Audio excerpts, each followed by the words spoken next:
ആരുമില്ലാത്ത നേരത്താ നിന്റെ അണ്ണം വന്നത്. വിശേഷങ്ങൾ ചോദിക്കാൻ നിന്നപ്പോഴാ മിണ്ടാനും കേൾക്കാനും കഴിയാത്ത ആളാണെന്ന് അറിഞ്ഞത്. നീ ആണെങ്കിൽ അത് എന്നോടിട്ട് പറഞ്ഞതുമില്ല. പെട്ടെന്ന് പോണോന്ന് പറഞ്ഞു. ഇപ്പഴേതാ പൊള്ളാച്ചിക്ക് ബസ്? നീ എപ്പോഴാ വരിക? ഞാൻ പോനാ അമ്മാക്ക് കഷ്ടമാ ഇരിക്കൂല്ലേ? അത് സാരമില്ല, നിനക്ക് പോണ്ടേ? പൊയ്ക്കോ, അണ്ണം വന്നതല്ലേ. നിന്റെ വീട്ടിൽ എന്തെങ്കിലും വിശേഷം കാണും.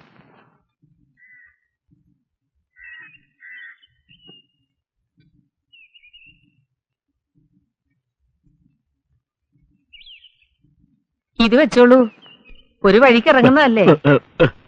നിന്റെ അണ്ണന് തമിഴും മലയാളവും എല്ലാം ഒരേ ശബ്ദ.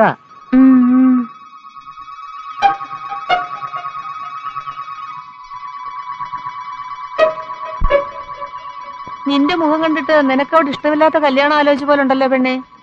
ധൈര്യമായിട്ട് പോയിട്ട് വാ.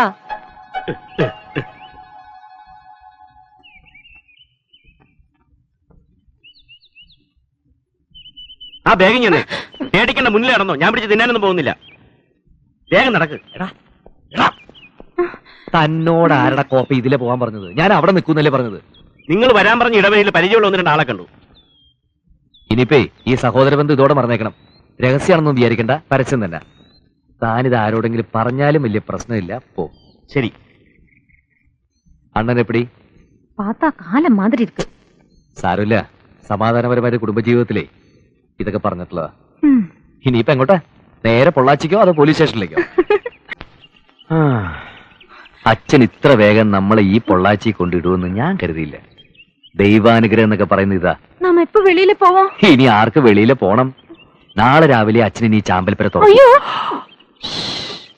അതുവരെ ഇവിടെ വിയർപ്പ് തുള്ളികൾ ഒഴുക്കി നഷ്ടപ്പെട്ടു പോയ ആ ശാന്തി മുഹൂർത്തം നമ്മൾ വീണ്ടെടുക്കും. ഒന്നും മനസ്സിലാകുന്നില്ല അല്ലേ? എന്നാ മനസ്സിലാകുന്ന ഭാഷയിലെ ഞാൻ ഇത്തിരി ആംഗ്യം കാണിക്കാം. അണ്ണൻ വന്ന് കൊണ്ടുപോയെന്നാ പറഞ്ഞത്. പറമ്പി കിളയ്ക്കാതെ ഇതിനകത്തിരുന്നെങ്കിൽ ആ അണ്ണനെ ഒന്ന് പരിചയപ്പെടായിരുന്നു. ഇനി കുറച്ചു കാലം ഈ കൃഷി ഒന്ന് നിർത്തണം. അമ്മാവൻ എന്താ ഉറങ്ങിയില്ലേ? അനന്തരവനും ഉറക്കം വരുന്നില്ല അല്ലേ? ഗോപികൃഷ്ണനും ഉറങ്ങിയിട്ടില്ല. ഒരുത്തൻ 2 ദിവസത്തേക്കാണെന്ന് പറഞ്ഞ് ടൂറിനെങ്ങാണ്ട് പോയിട്ടുണ്ട്. അവന്റെ കാര്യം എന്താണാവും?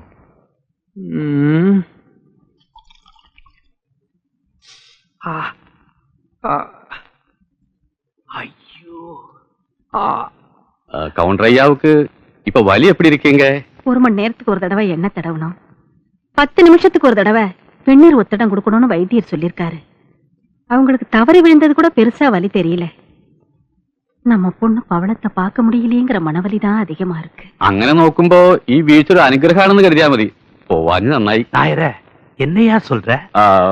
பொண்ணும் மாப்பிள்ளையும் எப்பவும் டூர்ல இருக்கிறதாக பவுளன் லெட்டர் எழுதியிருக்கு. அவங்க ஊர்ல இல்லாத டைம்ல நீங்க அங்க போனா நல்லா இருக்கான்னு சொன்னேன். அதுவும் சரிதான் ஐயா. கருப்பையா ஐயா, நீதான் அந்த ஊர் பக்கம்லாம் போறிய, அம்மா கிட்ட அட்ரஸ் வாங்கிட்டு போய் நம்ம பவளத்தையும் மாப்பிளையும் ஒரு பார்வை பார்த்துட்டு வா. சரிங்க. ஏங்க, நம்ம தோட்டத்து மாம்பழம்னா பவளத்துக்கு ரொம்ப பிடிக்கும். ஒரு கூட அனுப்பட்டுமா? ஒரு கூட என்னடி, 4 கூட கொடுத்து அனுப்பு. கருப்பையா, பாப்பா கிட்ட சொல்லு அப்பாவும் அம்மாவும் கூடிய சீக்கிரம் வந்து பாக்குறோன்னு. என்ன? சரிங்க. இந்த புது அவதாரம் யாரு? கருப்பையா யாரு? அவரு நம்ம லாரி மாமா. ലോറി മാമനോ? അയാളാണോ ഈ ലോറി കണ്ടുപിടിച്ചത്? ஐயோ அது இல்ல, லாரி மாமா நம்ம சொந்தக்காரரு. அவர்தான் எங்க லாரியை ஓட்டிக்கிட்டு இருக்காரு. அப்பா என்ன പറഞ്ഞാലും അങ്ങനെയേ ചെയ്യും. ആ മാമനെ ഇങ്ങോട്ട് വരുത്താതിരിക്കാൻ എന്താ മോളെ ഒരു പണി? മാമാ എങ്ക? ഞാനേ ഒരു സാധനം തരാം, വേണ്ടാന്ന് പറയരുത്. സ്നേഹിക്കേണ്ടത് എങ്ങനെയാന്ന് എനിക്ക് അറിഞ്ഞൂടാ. സ്നേഹം തോന്നുമ്പോഴേ എനിക്ക് പനി വരുമാനായി വിറയ്ക്കുന്നത്. എനിക്ക് വലിപ്പച്ചെറുപ്പമില്ല, സ്നേഹം തോന്നിയ ഒട്ടുമില്ല.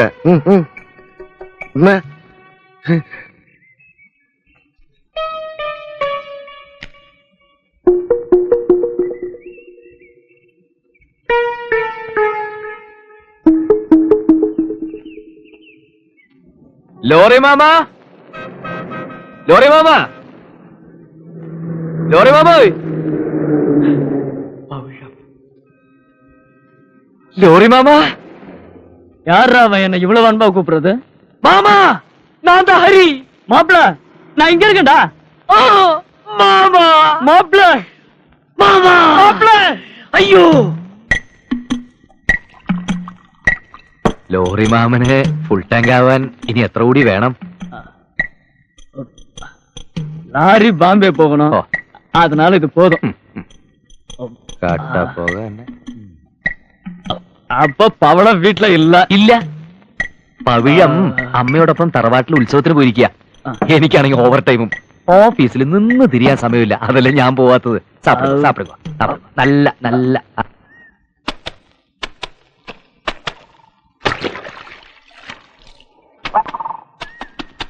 പവിഴം, നിന്റെ ലോറി മാമനെ കണ്ടു. വയറ് നിറച്ച് ചാരായം മേടിച്ചു കൊടുത്ത് ഞാൻ അയാളെ ബോംബെക്ക് അയച്ചു. ലോഡ് ബോംബെക്കായിരുന്നു. ദൈവം നമ്മുടെ കൂടെയാ. എന്റെ ട്രാൻസ്ഫർ ശരിയാവുന്നവരെ നമ്മുടെ സത്യം ആരും അറിയാൻ പോകുന്നില്ല. കുടിച്ച സാരായം വയറ്റിൽ വന്ന ഉടനെ ലോറി മാമ ബമ്പായിക്കൊണ്ടും പോകലേ, നേരെ ഇങ്ങോട്ട് താൻ വന്നു. ഇങ്ങോട്ടോ? ആ, അവരിങ്ങ വந்தாரு. എന്നെയും കണ്ടാரு, അതുക്ക് മുന്നേ ഉങ്ക അമ്മാവെയും കണ്ടാரு. மாமா அம்மையோட ஒன்னும் பறஞ்சில்ல. என் கையை பிடிச்சாரு, கொஞ்ச நேரம் கரைஞ்சாரு, அப்புறம் போயிட்டாரு.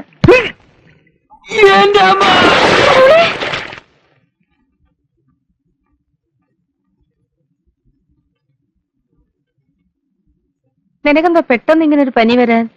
വല്ലതും കണ്ട് പേടിച്ചോ മോനെ? കാലാവസ്ഥ മാറിയതുകൊണ്ടാ. അതിനിവിടെ അടുത്ത കാലത്ത് കാലാവസ്ഥയൊന്നും മാറിയില്ലല്ലോ. ആ, ഞാനത് പറയാൻ മറന്നുപോയി. ആ പവിഴത്തിന്റെ ബന്ധത്തിൽ ആരോ ഇവിടെ വന്നിരുന്നു. ഇരിക്കാൻ പറഞ്ഞിട്ട് കാപ്പി എടുത്ത് ചെല്ലുമ്പോഴേക്കും പോവുകയും ചെയ്തു. അന്ന് പൊള്ളാച്ചി പോയി വന്നതിന് ശേഷം അവക്ക് എന്തോ ഒരു മന്ദതയുണ്ട്. അവിടെ അവൾ എന്തോ പ്രശ്നം ഒപ്പിച്ചിട്ടുണ്ട്.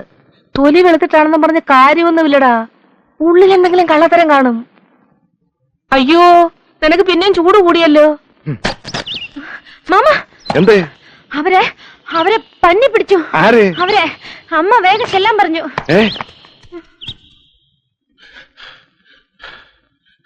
എന്താ? ഹരിക്ക് നല്ല പനി. ഷോ, ഇവനെ പന്നി പിടിച്ചെന്നല്ലേ പവിഴം എന്ന് പറഞ്ഞത്. ഇടയ്ക്കിടയ്ക്ക് ഒരു പനി വരുന്നത് നല്ലതാ. ഇതൊരു സാധാരണ പനിയല്ലേ, സാരമില്ല. എന്താ ഇപ്പൊ ഇങ്ങനെ ഒരു പനി വരാൻ? പനി വരാൻ എന്തെങ്കിലും കാരണം വേണോ പെങ്ങളെ? ഒന്ന് നന്നായിട്ട് പേടിച്ചാ പോരെ.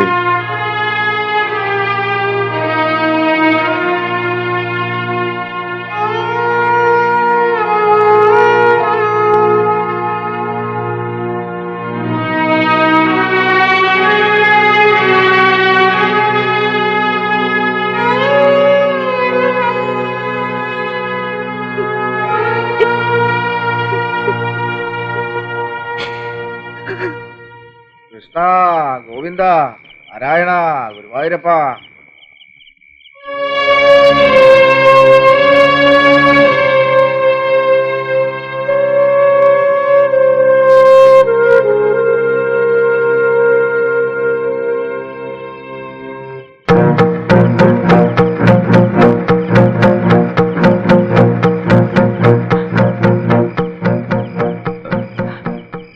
അച്ഛാ,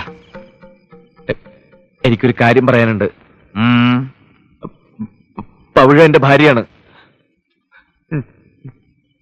ഞങ്ങളുടെ വിവാഹം കഴിഞ്ഞിട്ട് 3-4 മാസമായി.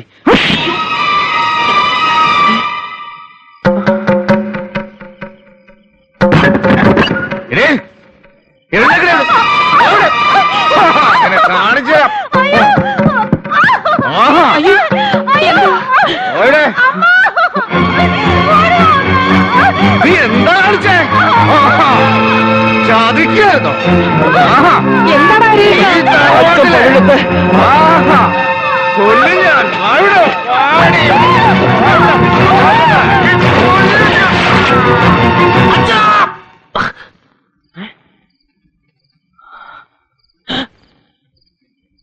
എന്താടാ നിന്റെ വിളി കേട്ടാ ഞാൻ വന്നത്. നിനക്കെന്തെങ്കിലും എന്നോട് പറയാനുണ്ടോ? ഇല്ല, ഒന്നുമില്ല. കിടന്നോ. നല്ലപോലെ വേർത്തിട്ടുണ്ട്. നന്നായി. പനിക്കൊരാശ്വാസം കിട്ടുമല്ലോ.